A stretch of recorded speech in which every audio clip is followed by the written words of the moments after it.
Welcome back to another episode of the Educational AD Podcast. We'll be right back with today's guest, but first we want to give a shout out to our podcast partners, the Global Community of Women in High School Sports, and We Coach.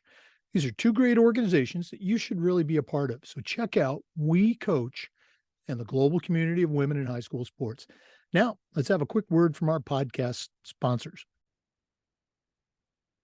We want to say thanks to Sideline Interactive for their support of the podcast. Sideline Interactive's indoor scoring tables and video boards not only generate income for your department, but also create the ultimate game day experience for your student athletes. We've got a Sideline Interactive score table in our gym, and it's just fantastic. We use it for home games, of course, but we also use it for pep rallies. We use it for signing ceremonies. It's tremendously versatile, and the customer service is just outstanding.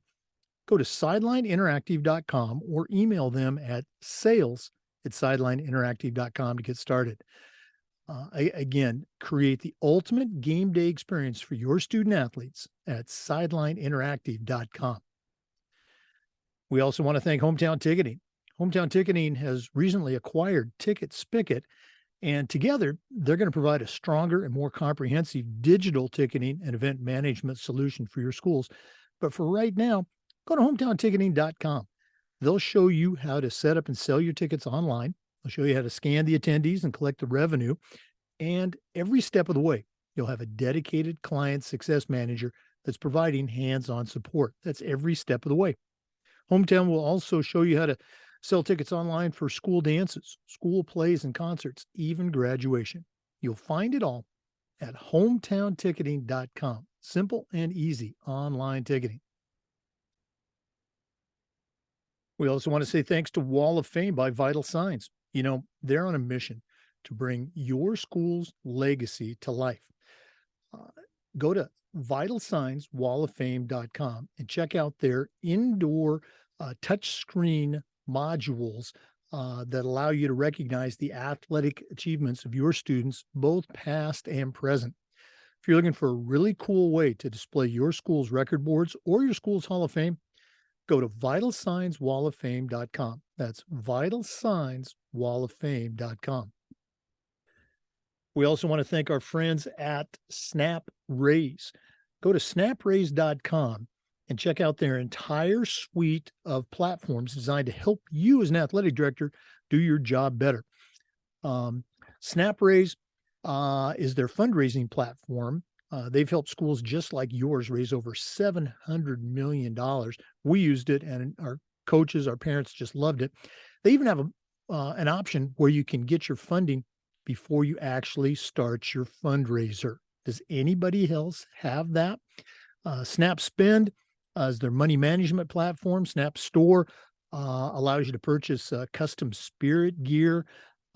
Snap Manage will help you design an entire website for your program. And Snap Connect is their family engagement platform. You can find it all at snapraise.com. That's snapraise.com to check out the entire Snap mobile platform. We also want to say thanks to Gipper. Go to Gipper.com and see how athletic directors are creating world-class marketing content for their school's social media channels. You can do it in seconds on any device, and you don't need any design experience.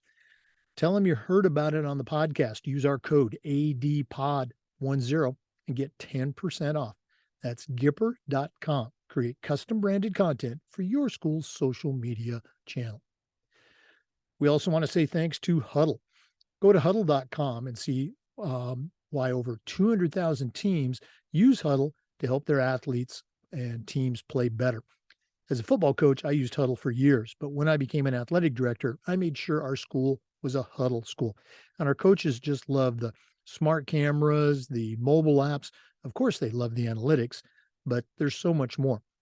Go to huddle.com and you're going to find a professional grade solution for the challenges you and your coaches face. At Huddle, we believe in sports and teams believe in Huddle. Go to huddle.com and see why 6 million users believe in Huddle, and find out how to turn your school into a Huddle school. That's huddle.com. We also want to thank Final Forms, the industry leader in forms and registration. but they are so much more than that. Final Forms can help your stakeholders with reminders about policies, about physicals, and all the forms that come when you have an athlete in the house. Final Forms can help your coaches with their team communication, attendance, and for athletic directors, Final Forms can help you with eligibility, with rosters, and all the reports that come across your desk. It's time that you talk to a team that's walked in your shoes to take the next steps and see what Final Forms can do for you. Go to finalforms.com/Jake. That's finalforms.com/Jake to get started with Final Forms. And we want to say thanks to Athletic Surveys by LifeTrack. Athletic Surveys by LifeTrack are a quick, easy, and affordable way for you to collect comprehensive data that allows you to evaluate and improve your entire athletic program.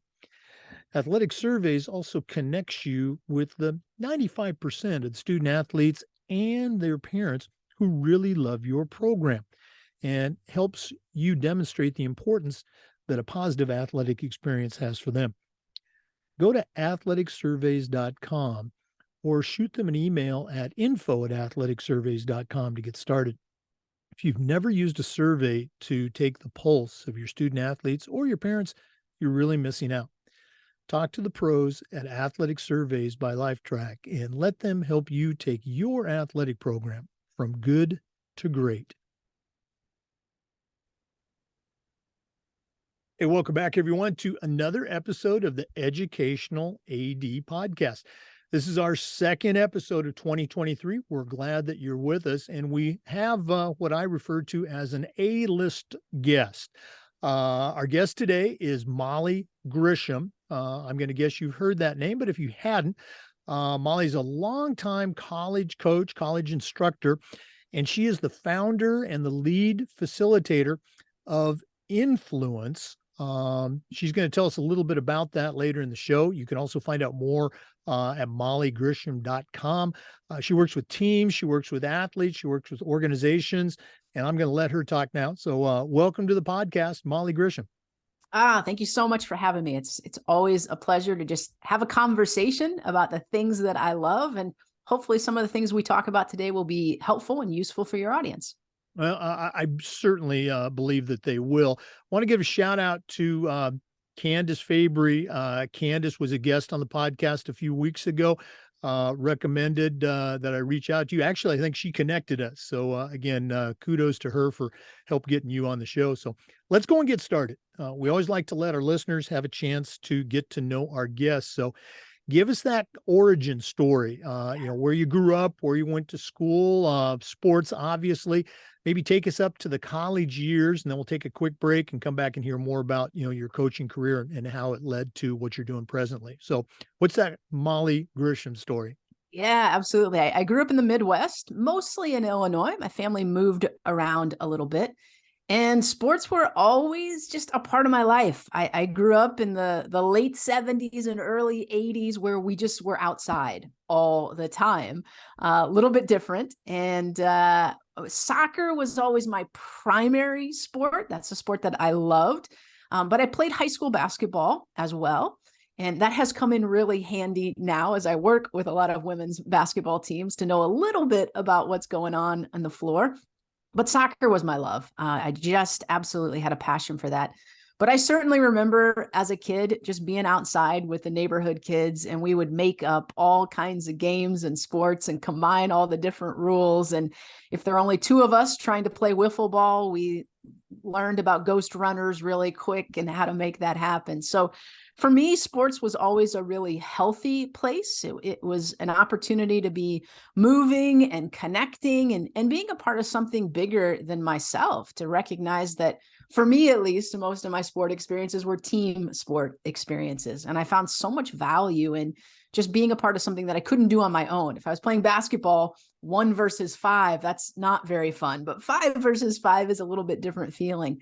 And so I always embraced those opportunities to to be moving, to be learning, to be growing, and to do something that was a team experience. I was fortunate to play at the college level and continued long after college in all kinds of women's leagues. I would say in my early 20s, those were highly competitive women's leagues.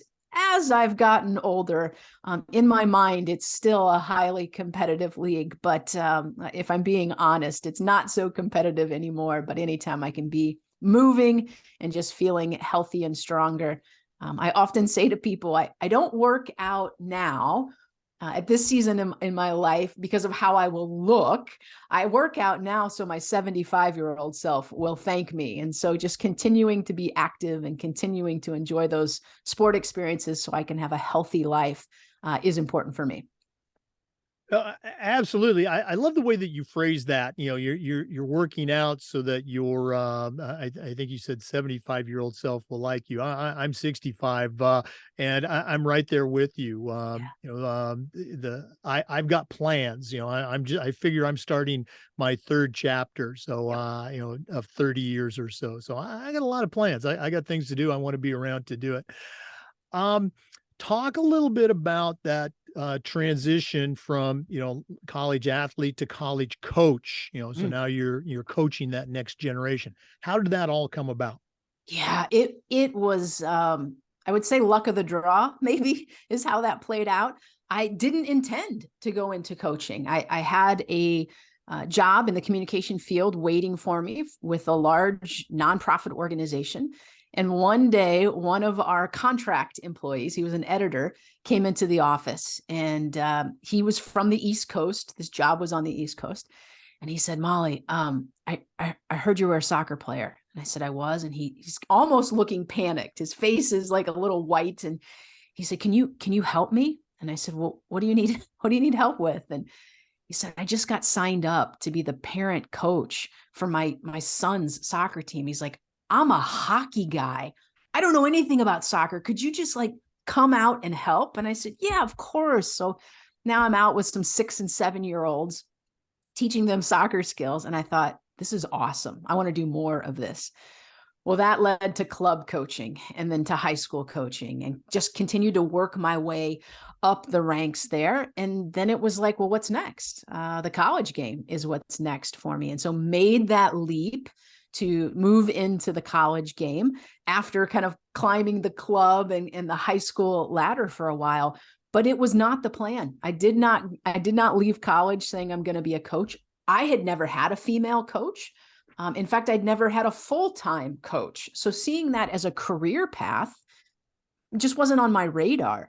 But I'm so grateful that I fell into it, and then I could recognize this could be a career for me. And I give a lot of credit to some of the people, the administrators at my high school, the directors of coaching in the clubs I was in, that could recognize, hey, you're good at this. You have an aptitude for this. The kids are responding really well to you. Go do all this coaching education, study this, continue to move up the ladder. So I'm grateful for those folks that were able to see something in me that maybe I didn't see in myself, that allowed me to eventually transition into the college game. Yeah, having been on that other side of the desk as an administrator, so many times, of course you don't do this, but so many times it seems like you're just looking for a warm body to get out there and coach. Do you have the time? Are you willing to do it? And so when you do find that individual with the skills, with the personality, with that ability to teach kids, whether it's 6-year-olds or college kids, those skills, you're going to, as an AD, you're going to grab onto that person. What do we need to do to keep you here? Very cool stuff. Yeah. For our listeners, our guest today is Molly Grisham. She's a longtime college soccer coach, and now she's working, continuing to work with athletes, with teams and organizations. We're going to dive into that in a minute, but let's take our first break. This is the Educational AD Podcast. We'll be right back. We want to say thanks to Sideline Interactive for their support of the podcast. Sideline Interactive's indoor scoring tables and video boards not only create income for your department, but they also create the ultimate game day experience for your student athletes. We've got a sideline interactive score table in our gym, and it's just fantastic. Of course, we use it for home games, but we also use it for pep rallies, for signing ceremonies. It's tremendously versatile, and their customer service is just outstanding. Go to sidelineinteractive.com and schedule a live web demo to see their tables and boards in action. That's sidelineinteractive.com. We also want to say thanks to Hometown Ticketing, the leading digital ticketing provider to schools and colleges. Go to hometownticketing.com. They're going to show you how to set up and sell your tickets online, how to scan the attendees that come to your games and collect your revenue. And every step of the way, you'll have a dedicated client success manager providing hands-on support. That's every step of the way. Go to hometownticketing.com. They'll also show you how to set up and sell tickets for things like school dances, your school plays and concerts, even graduation. You'll find it all at hometownticketing.com. Simple and easy online ticketing. Welcome back, everyone, to the Educational AD Podcast. Molly, in the things that we do as professionals, leadership, certainly mentorship is an important part of that. And we always like to hear about the mentors that the guests have had in their life. None of us get to where we're at on our own. So who are some of the mentors that have helped you along the way? Well, I certainly can look back at my journey and notice administrators, kind of people, if we were to look at hierarchy, may have been placed at a higher stage than me. But I actually find that most of that influence for me came from my peers. And so as I now can look back at my coaching experience, so much of my learning and growth happened from my fellow coaches. It's being out on the recruiting trail and sitting down with some coaches and talking about what challenges are you guys facing? What software are you now using? What processes are you using? I love that about the coaching community, that we're so willing to share resources and to share knowledge. And you would think, with all of us being such highly competitive people, that we might guard that a little bit more closely, but that hasn't been my experience in the coaching world. I found it to be a place that's really generous in sharing resources. And for me now, kind of being in a different role, I have had that exact same experience with people in the experiential facilitation field, which is really what my expertise is in. That those are folks that are willing to give feedback, to share new tools, new processes. Those are the folks you can be really honest with and say, I think I dropped the ball. I don't think I did very well. I think I should have done this differently. And to have people come alongside of you who can say, yeah, I would do that differently. And here's some advice, and here's some stuff that's working for me. There's this sense in that community and the coaching community that I think there's room for a lot of good people in that space. It's not a scarcity mindset that says there's only room for one good coach or one good facilitator, but rather we all see how it's all interconnected and we all want to be better. So if I were going to give a shout out, it's to my peers, which might be interesting to your listeners who might see them as competitors. And I don't. I see us all working together to better each other, to better ourselves, and to better the people that we're serving. That's an interesting take. Many of the guests that have been on the podcast, most of the guests obviously have been our high school athletic directors, middle school ADs, and they came out typically from a coaching background. And it is very common. I'm not going to say it's 100%, but it's very common for them, including myself, to say, when I was a coach, I would share a little bit with you, but I wasn't going to share everything because I didn't want you to come back and beat me. But as an athletic director, and I know that this is true as an athletic director, we'll share everything. Okay. We're more than willing. Oh, have you tried this? This is what we do, on and on. So it's a different take. I'm not saying it's right or wrong, but that's interesting that, you felt that complete openness and transparency in your coaching community. I don't know if I could, if we were coaching against each other, I don't know if I could give you everything. Yeah. And I think part of that has been, I've been really intentional about creating spaces for coaches to share that stuff. So I run a couple of masterminds for college coaches. I often offer what I call free Ask Me Anything Zoom sessions where coaches can just log on and ask questions. And I think once you get in the habit of creating spaces where it feels safe and acceptable to ask questions and to share resources, my experience has been most coaches, it's like their shoulders drop and they just exhale. Like, finally, here's a space we can talk about this stuff. So I look at my masterminds that I run with college coaches. We have national champions in those groups. We have Olympians in those groups. We have former World Cup champions in that group.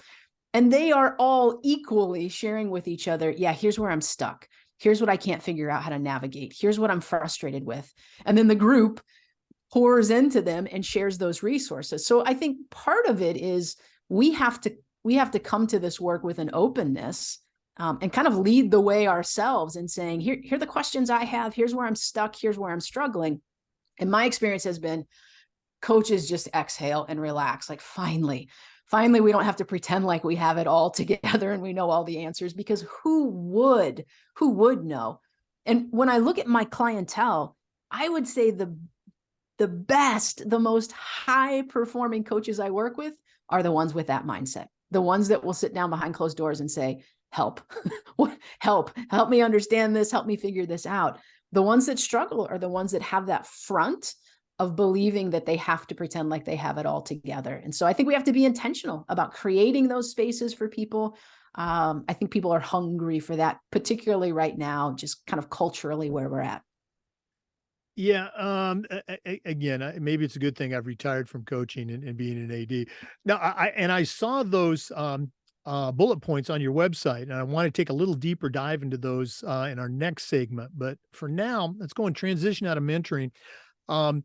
On your website, you talk a little bit about the events that kind of led you away from coaching and into your current career. So can you share a little bit about that with our listeners? And then when we come back from the break, we're going to take that deeper dive into the things that you actually do. Yeah, it's always interesting. People ask me all the time, how did you leave coaching? How did you leave a career, a path that you were enjoying, a path that you had been on for some time? How did you just walk away from that? And for me, there were two things that were happening simultaneously. One was a deep awareness that I had this other skill set, that I had this interest in experiential facilitation. I really loved the teaching component. I loved developing my student athletes as human beings. And yet it was nowhere to be found in my job description. Like, not even the other duties as assigned referenced growing them as human beings. And so I felt this real positive pull to this possibility that was out there. At the same time, I was so frustrated with the system that I was in, and recognizing that in many ways we were missing so many opportunities. What a great time in someone's life, that 18 to 22-year-old range, to help them grow and develop. And I felt like the system of college athletics was very much broken. And sometimes you have to leave a system and come back in another door to be able to help change that system and help make that better. And part of what I knew or could sense at the time was coaches needed someone on their side. They needed somebody in their pocket. And gone are the days when you can go to your athletic director who was a former coach. At least at the college level, almost all of your administrators came from the business field. And so coaches were craving that relationship with someone who could say, you're doing okay. It was one loss. You're 18-1 right now. It's going to be okay. Who could talk them off the ledge, who could coach them a little bit, who could be in their corner. And that in the same way, someone who could have very honest conversations with them when things aren't going well and when they do make some changes. And so I was really at this crossroads of, I think there's this really great thing out there, and I'm really frustrated with the system that I'm in. Could I leave the system, start something new, and then come back and help the system again? So 6 years ago, I made the leap, started a business from scratch, and it has been highly successful and highly rewarding for the last 6 years. Wow. And I can tell, just by, visiting with you and again, on your website, which we're going to get into in just a second, that you're one of those lucky people that you're getting to do what you really love to do. As I like to say, living the dream. Our guest today is Molly Grisham, longtime college coach and instructor, and now she has her own company where she works with athletes, with coaches and teams. We're going to take that deep dive into it that I've been talking about. But first, let's take another quick break, hear from our sponsors. This is the Educational AD Podcast. We want to thank our friends at Vital Signs Wall of Fame for their support of the podcast. If you're looking for a really cool way to display your school's record boards or your school's Hall of Fame, go to vitalsignswalloffame.com and check out their interactive touchscreen video consoles and their library of templates. It's designed to recognize the athletic achievements of your students, both past and present. To find out more information, go to vitalsignswalloffame.com or shoot them an email at info@vitalsignswalloffame.com to get started. Vital Signs Wall of Fame, they're on a mission to bring your school's legacy to life. We also want to say thanks to our friends at Snap Mobile. Go to snapraise.com and check out their entire suite of platforms designed to help you as an athletic director do your job better. Snap Raise is their fundraising platform. We use it at our schools, and our coaches and our parents just loved it. It's so easy and it works. They've helped schools just like yours raise over $700 million. They even have an option where you can get your funding before you actually start your fundraiser. Does anybody else have that? Snap Spend is their money management platform. Snap Store allows you to order custom spirit gear for everybody in your program. Snap Manage will help you build an entire website for your athletic department. And Snap Connect is their secure, multilingual family engagement platform. You can find it all at snapraise.com. That's snapraise.com. Hey, welcome back, everyone. Our guest today is Molly Grisham. Like I said, longtime college soccer coach, college instructor, and now she owns and operates a program called Influence, but you can find out more, and we'll do this again later in the podcast, by going to her website, mollygrisham.com, simply mollygrisham.com. Molly, tell the listeners a little bit about it and, the things you do, the services you provide, and maybe kind of the why our listeners should be interested. Yeah, I love the work that I do. And essentially what I get to do is come alongside teams. And I define a team as any group of people who are trying to accomplish a common goal. So it might be a soccer team. It might also be a group of teachers, or it might be a marketing department. And so my audience is pretty wide, but I tend to find myself working with folks that I would put in the category of they want to be high performing. There is something about them that they say, we don't want to just be mediocre or average or just survive our work. We want to do things at a really high level. So one of the things I have on my website that I often say to people is that teams don't grow apart, they die apart. And that often gets people's attention. Like, wait, what was that again? And one of the things I hear from leaders, and again, this could be the coach of the team, this could be the president of the organization, this could be the chair of the committee, but it's leaders who will say like, oh, we're just growing apart right now. We're just in a season where we're growing apart. And I think that's so dangerous because in framing it that way, we're trying to just say, well, this is normal. And it's not. You got to reframe that to say, no, your team is actually dying. And that feels very different from we're growing apart, because when you think about growth, it's healthy. We're growing, we're evolving, we're planting roots, we're producing fruit, we're growing. If we're growing apart, we're not doing any of those things. We're actually just dying. So let's name that. Let's name that as a group. I love it when I talk to a leader and they say, things are not good. Help. Come on. All right. Well, let's name it. Let's put that on the table that things are not good right now. And let's go try to make them better. So I often find myself in spaces with teams. Again, we define teams as any group of people who are working towards a common goal. And so most people will call what I do team building. For me, there's a really clear difference between team bonding team building, and team development. And so let's maybe define those three things for your listeners. Team bonding, to me, is very low risk and very low reward. It doesn't require an outside facilitator. It usually means we're going out after work and we're going bowling together.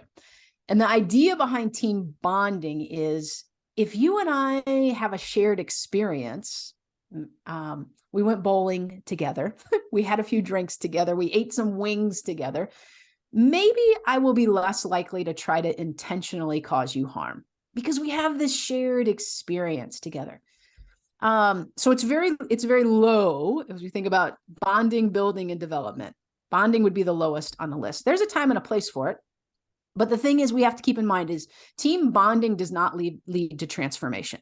It's a moment, not a movement. And so we have to be really, really clear of what we're doing. Because when we think about team bonding, you and I may say like, yeah, we're going bowling and we're going to have drinks and we're going to have wings. Well, if I don't enjoy bowling and I don't drink and I'm a vegetarian, that's not a fun night for me, right? So there's a little bit of risk. We're just kind of throwing it out there. So team bonding is not what I do. That's not my field. Team building is a little bit different. With team building, I am walking into a room to help people rediscover their strengths and restore their relationships. Those are the two parts of team building. Let's rediscover, what do we do well here? What is that thing that if we do this tonight, nobody's going to beat us? And again, that could be in a sports context, or if, hey, we're the marketing department, nobody's going to beat us. But if we really know what we do well and we have healthy relationships, we're going to be successful. And so for me, team building is medium risk, medium reward. It is a little bit longer in terms of sustaining it than team bonding is. That's pretty short-lived. And team building may or may not require an outside facilitator. Some leaders can do that. Some coaches could do that, or they may bring in someone like me. And team building is usually something we do for like half a day. It's like we've set aside, we're going to close the office for half a day and do team building. Team development, that's where the magic is. That's where the fun stuff happens. And that's where a leader says, we want you to come in for a full day every quarter, or we want you here once a month. We are committed to doing this work. And what's magical about team development is while we may start with rediscovering our strengths and restoring our relationships, we have the time to dig in to the things that are slowing us down. I often describe these as speed bumps. What's the stuff as an organization that either you have to keep slowing down and dealing with, or you plow right through it and do a lot of damage? Anybody who's accidentally driven over a speed bump, you're like, is my bumper still attached? I really hope we're okay. Are my passengers all right? Does anyone have a concussion? So we can do some damage when we just try to plow through our speed bumps. So for me, when I think about the speed bumps that show up on any team and organization, one, we're going to look at how's leadership impacting this group? How's the personal growth of individuals impacting this group? How is our culture impacting this group? And how's our conflict resolution skills impacting this group? And because we're in a team development stage where we're doing this work on a regular basis, we can not only dial in on what are we magical at, what are our strengths, but also what is slowing us down. So I get to come in with all of these teams and use what is called experiential facilitation, which means we are having experiences together. We're doing puzzles or challenges. A lot of this stuff is lighthearted. A lot of it is fun. Some of it is hard, but it's creating a meaningful shared experience that we now get to unpack. We get to say, gosh, no one showed leadership in that activity. Okay, let's talk about that in the real world. Do you have leaders in the real world? Or is that an issue in this organization? Or, our tempers, we really had some conflict in that activity. Let's talk about how we deal with conflict in this organization on a day-to-day basis. Is that slowing us down? So it's important for your listeners to know, are you looking for team bonding? Are you looking for team building? Or are you looking for team development? Because those are three very different things I get to come in and do the team bonding or do the team building and do the team development. But if you're looking for transformation, absolutely, it's in the team development stage. Well, you probably saw me scribbling down, notes. It makes me want to get back into coaching. Question, and we're going to give out the contact information again. The main website, mollygrisham.com. You've been doing this now, very successful. You're known, nationally. Where do you see, or I'll phrase it this way, two extremes. You've got a team that is, they're being successful, they're winning on the scoreboard, they are, the relationships are strong, the coach is seen as a leader, a nurturing leader, but they can't break through to that next level. They haven't won that championship. Other situation, you've got a talented team, naturally gifted athletes, but they are, along with the coach, dysfunctional. Okay. They're performing well below where they should be. Can Molly help both of those? Which situation are you better tuned to? Is that an unfair question? So I've given you two scenarios. Now it's your turn. I certainly work with both extremes. And it's always interesting to me. I think there's an assumption that if you're a high performing team, you don't work with someone like me. And it's actually the opposite. Like, those high performing teams understand that all that other stuff is so critical to their success. So I have a lot of high performing teams with well-known coaches. And those are the coaches that are saying, like, just help us stay here, help us stay here, help us see the little things. Because if you've ever been in a gym with a high performing coach, they're not going to let the little things slide. They're going to stop practice every time and say, you can't do that here. I get to come in as that consultant and say, like, ooh, let's clean that up. We're a little off the mark here. We can do a little bit better in that space. With the underperforming, the folks that are really struggling, I think what I bring to that conversation is some fresh eyes and some hope. And some tools and processes. Like, we can move through this. It's not going to happen in 2 hours. It's the same thing I say to coaches. If you only work on your press break once a season, how good are you at a press break? Not very good. So if you want to work with me on conflict resolution and we do it for 2 hours a year, you're not very good at conflict resolution. So those teams that are really struggling, I can come in and say, like, ooh, here's some stuff that are blind spots for you. You just become accustomed to this challenge.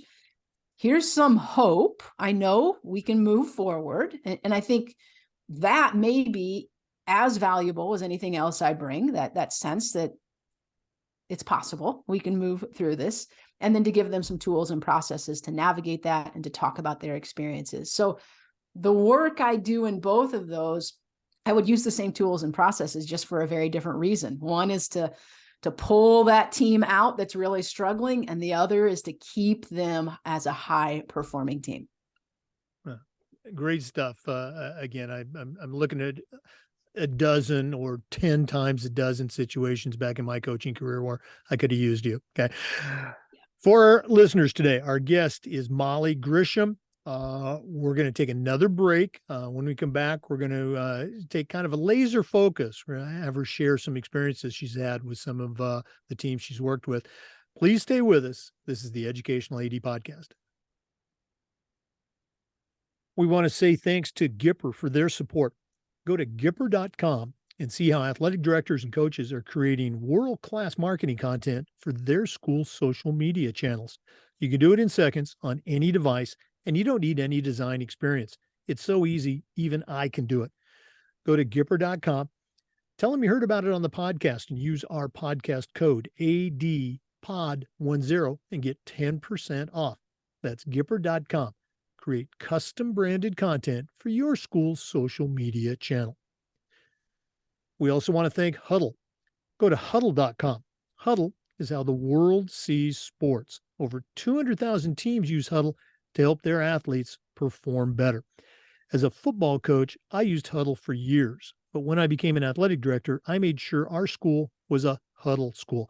And our coaches just loved the smart cameras, the mobile apps. Of course, they love the analytics, but there's so much more. Go to huddle.com and you're going to find a professional grade solution for the challenges that you and your coaches face when working with athletes. At Huddle, we believe in sports and teams believe in Huddle. Join the 6 million users and turn your school into a Huddle school. Go to huddle.com. Welcome back, everyone, to the Educational AD Podcast. Our guest is Molly Grisham. Her company is Influence. Her website is mollygrisham.com.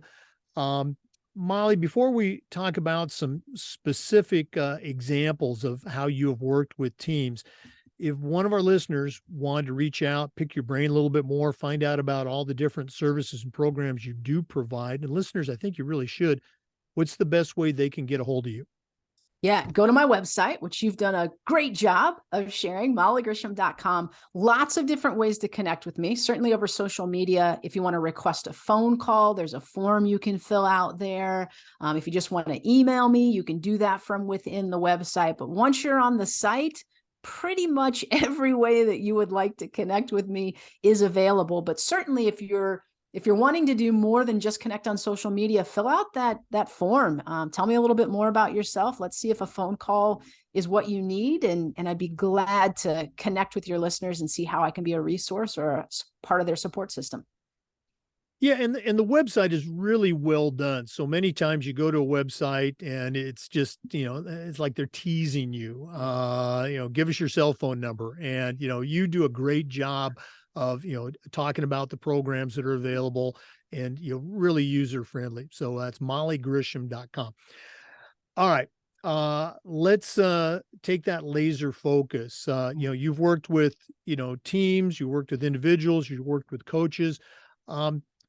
Give us one or two, let's say, real life examples. What was the situation that you came into, some of the things that you did, and maybe the result, and of course, the results ongoing. We understand that, but what are some stories you can share with us?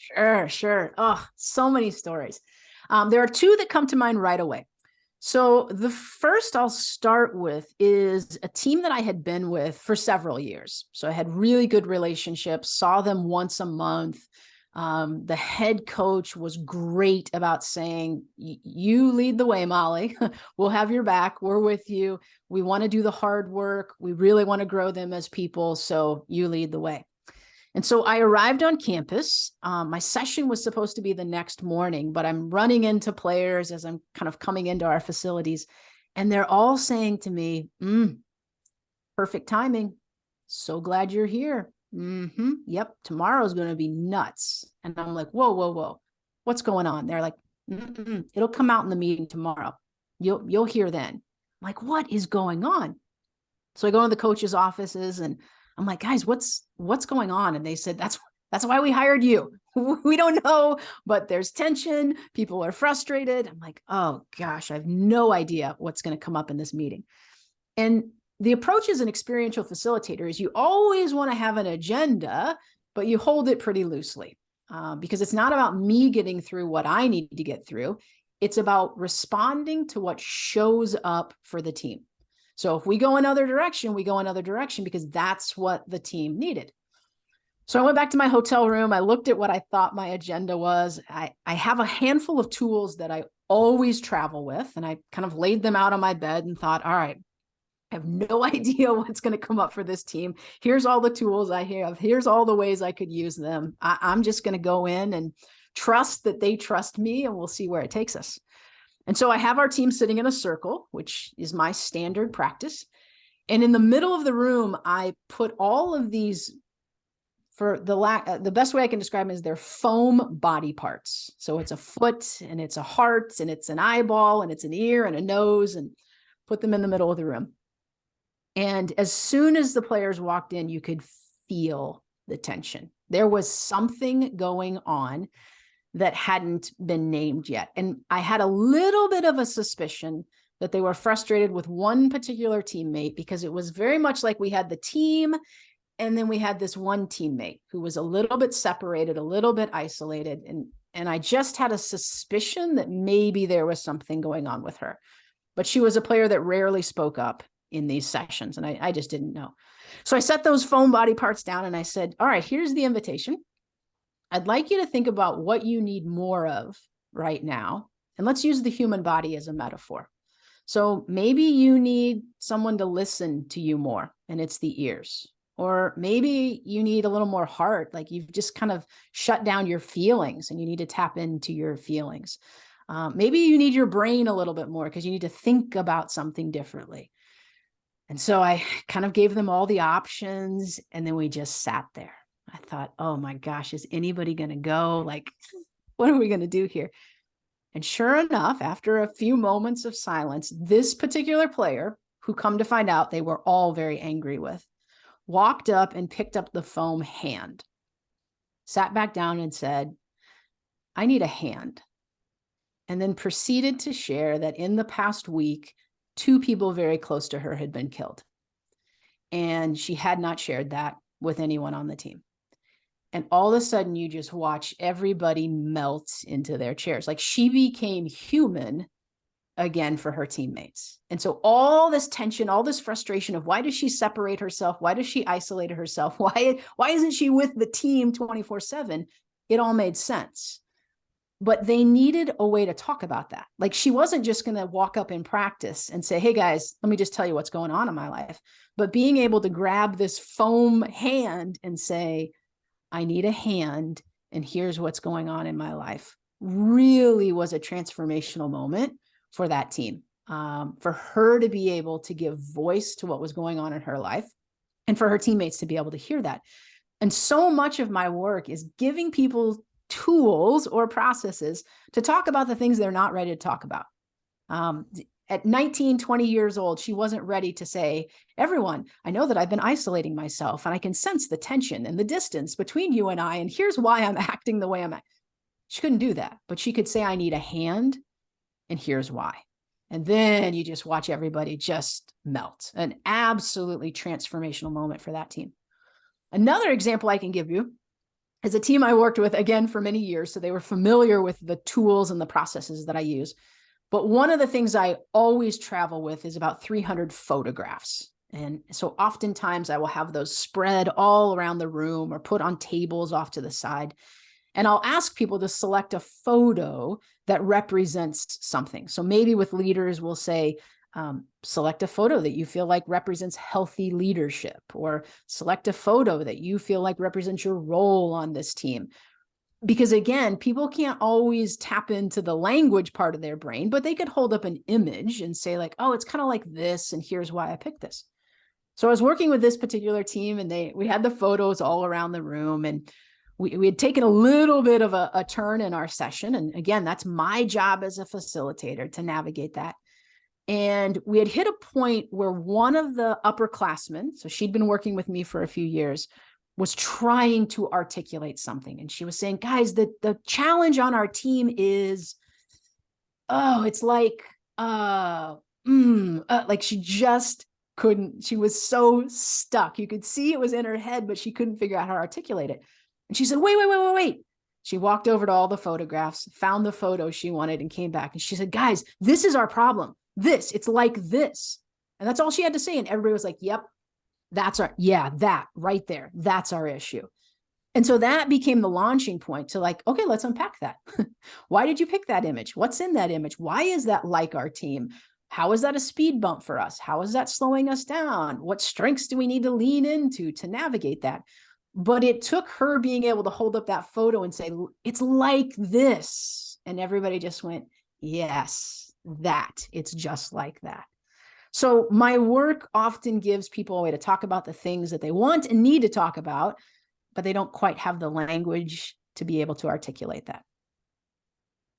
Well, I mean, what a great way to, get that conversation started, to, get people to, dive deep into themselves, which otherwise, hey, how's everybody feeling today? Or is something bothering you? I mean, they lock down immediately, but wow, great tools. And those are just two of, I'm sure, the many different ways that you can come in and and have fun working with teams and coaches and organizations. Very cool. Again, it's making me want to get back into coaching now. For our listeners, our guest is Molly Grisham. You can find out all about the programs that she provides to schools, to teams, to coaches and athletic directors. Go to mollygrisham.com. We're not done yet. We're going to be coming back, so please stay with us. This is the Educational AD Podcast. We want to say thanks to Final Forms for their support. Final Forms is the industry leader in forms and registration, but there's so much more than that. Final Forms can help your stakeholders with things like mobile accessibility. They also have reminders for parents about policies, about physicals, and all the forms that come when you have an athlete in the house. Final Forms can help your coaches with attendance and communication with their team. And for you as an athletic director, Final Forms can help with eligibility, with rosters, and all of the reports that come across your desk. It's time that you talk to a team that's walked in your shoes. To take the next steps, go to finalforms.com/Jake. That's finalforms.com/Jake to get started with Final Forms. Welcome back, everyone, to the Educational AD Podcast. Molly, you and I got a chance to chat a little bit during the break, and you shared a topic that is really cool. So can you share that with our listeners, please? Yeah, I'm a big believer that transformation is on the other side of truth. And I often say that to teams. I may have to say it a few times to kind of let it sink in. But I think we are in this interesting point culturally where we say we want transformation. We say we want change. We want things to be different. But the reality that we may have to navigate through the truth to get to the transformation is where people show a lot of resistance. Like, I want change. I want growth. Oh, but gosh, I don't want to have an honest conversation. I don't want to have to say that. I don't want to have to navigate that. So I often find myself when I'm working with teams and I can sense like, oh gosh, who's going to say the thing that needs to be said? Like, clearly we're all sitting here. We all know what we know who we're angry at, or we know what we're frustrated with, or who's going to say it. And there's this sense of like, we want to transform, but no one wants to say it. And so I just believe we have to embrace truth as being a path to transformation. And we have so much fear around telling the truth, around saying the hard thing, around being honest with people. And I understand why, particularly in the space of athletics, where you feel like everything has to be documented. And is this conversation being recorded? And who am I going to get a phone call from about this thing that I said? But I imagine a world where coaches could be honest about a player's ability or skill set or work ethic. And instead of feeling attacked for that a player and their parents and their support system would say, that's the path to getting the change that we want. So I want to be a starter, and you've just been honest with me. You've told me the truth of what I have to do to get there. And my experience has been high-performing teams and high-performing leaders crave that truth. It's an adrenaline rush for them because they understand that's my path to growth. That's my path to transformation. That's the road I have to walk to get to where I want to be. Where average teams and average leaders are looking for the shortcut. How can I bypass the truth and get the transformation? I don't believe that exists. The best teams I work with, the kinds that win national championships, crave that truth and understand that truth is connected to their own transformation. And I know it's tough at the high school level because the parents are so involved in their athletes' process. But if we could get parents to see the truth not as a weapon, but as a path to transformation, it would change the sport experience for everyone involved. Well, you bring up such a great point. Everything you said is true. I think coaches and ADs, they're buying in at this very moment. But you're right. For parents, and I was a high school and college athlete during the 70s. Okay, so that was a long time ago. Even when I was in my final years as an athletic director, so many of the kids that were in school at that time, their parents had not participated in athletics, forget college, let alone high school, and just had no reference, no frame point to understand where these coaches who were doing a great job, of challenging their kids and trying to help them to get better. Again, that's those truths that so hard to sometimes listen to. Wow, that's a whole different, that's a whole other podcast that we need to do on that. Yes. Yes. Uh, Molly, this has been so cool spending some time with you. And again, I'd love to do another one down the road, but we're not done yet. We always like to wrap up with what we call the athletic director's toolbox. You certainly know your way around the world of athletics and coaching and leadership, but we're going to take a quick break here from Athletic Surveys. And when we come back, I'm going to challenge you to send out a brand new athletic director on their very first job. But I'm only going to let you put 3 things in their toolbox. So let's hear from Athletic Surveys, who sponsored this segment. When we come back, we're going to find out what Molly Grisham is going to put into her new athletic director toolbox. Please stay with us. We want to say thanks to Athletic Surveys for sponsoring the AD Toolbox segment of the podcast. Athletic Surveys are a quick, easy, and affordable way for you to collect comprehensive data. It allows you to evaluate and improve your entire athletic program. Most schools, the parents and the kids are happy, but athletic directors typically only hear from the 2% that are having a less than desirable experience. Athletic Surveys allows you to take the pulse of your parents and your student athletes and allows them to help you demonstrate the importance that a positive athletic experience has for them. Go to athleticsurveys.com or email them at info@athleticsurveys.com to get started. If you've never used a survey to take the pulse of your student athletes or your parents, you're really missing out. Talk to the pros at Athletic Surveys by Lifetrack and let them help you take your athletic program from good to great. Well, it's that time of the podcast. We've been visiting with Molly Grisham, and it's just been great. But right now, we're going to ask Molly to send out a brand new athletic director on their very first job, but I'm only going to let her put 3 things in the toolbox. Molly, what 3 items are going to go into your new athletic director toolbox? Easy.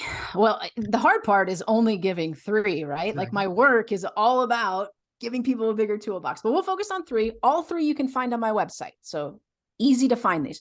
So the first is my reading list. I have been told it's a little overwhelming.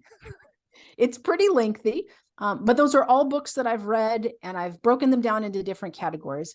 I'm a big believer that your leadership capacity is your personal growth capacity. And so if you're a new athletic director and you're thinking, oh my gosh, my first time as a leader, like how far can I go as a leader? What do I need to do as a leader? I'm going to come back and say, well, how much are you willing to grow? Like if you're invested in your personal growth, then you're invested in your leadership capacity. So I just believe you've got to find the authors and the themes and the topics that you're passionate about. But I would be leery as a coach if I walked into an AD's office and I said, can you recommend a good book to me? And they said, no, I don't read.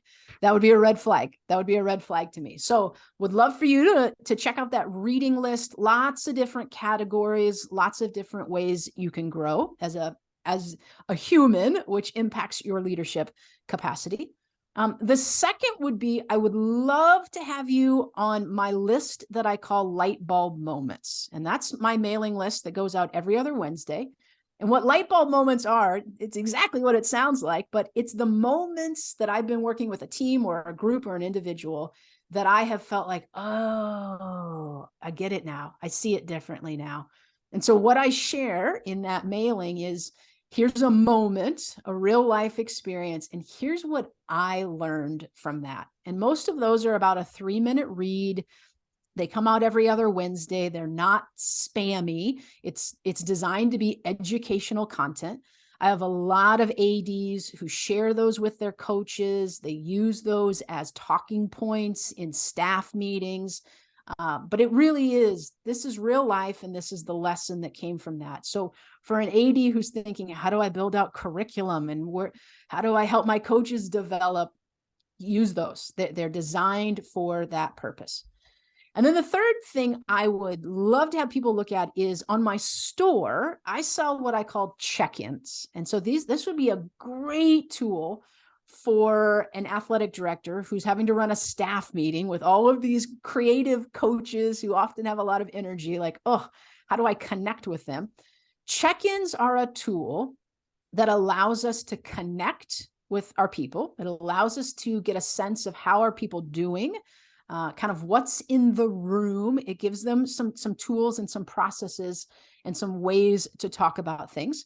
So one of the check-ins, just to give you all like a concept in your mind, I have one called the animal check-in, and it's a digital slide that you would put up on a screen, and it's got 24 different images of animals. And so if you're thinking, what does this have to do with coaching? One of the ways I use that is I'll often show it to student athletes, but you could certainly do this with your coaches. I'll say, I want you to select an image that represents how you want to be perceived as a leader. So I'll give them some time to think that over. And then I'll say the second prompt is, select an image that you feel like actually represents how people perceive you as a leader. And so there's this little bit moment of tension of like, yes, this is what I want to be perceived as. I want to be the elephant who's wise and strong and protects people. But if I'm being really honest with myself, it's probably that puppy with the party hat is probably how people actually perceive me. And then we get to talk about, okay, so what's your growth path look like? And how do you move towards that?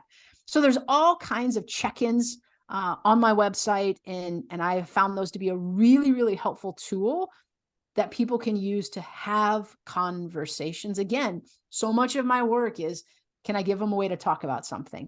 And if you said to a group of coaches, what is your leadership style? Oh gosh, what's the right answer here? But I could point to an image and say, yeah, that's healthy leadership. And that may or may not be me. And here's what my growth path looks like to get there. So would love for people to utilize any of those resources. Oh, wow. Great stuff. And again, I've been to your website. Absolutely right. Full of resources. If you haven't been paying attention, that website is mollygrisham.com. And again, Molly said she's very active on Twitter. You can find her on LinkedIn. If you're not connected, I encourage you to do so. Molly Grisham, thanks so much for being on the podcast today, and all the best for the rest of 2023. Thank you. And I would just love to say to your listeners, keep up the good work. I know that for administrators, particularly, you don't always get acknowledged, but the work that you're doing matters, and it sets coaches and student athletes up for success. So I wish your listeners all the best in the new year. Oh, well, thank you so much. For our listeners, remember the Zoom recordings of each interview get uploaded to the Educational AD Podcast YouTube channel. We appreciate you listening today. Come back just about every day for new content on the Educational AD Podcast. We'll see you next time. Thanks again for listening. Hope you enjoyed this episode. We want to give a shout out to our podcast partners, We Coach, and the global community of women in high school sports, and all of our sponsors, Athletic Surveys, Gipper, Hometown Ticketing, Huddle, Snap Mobile, Final Forms, Vital Signs Wall of Fame, and Sideline Interactive. Thanks again for listening. We'll see you next time.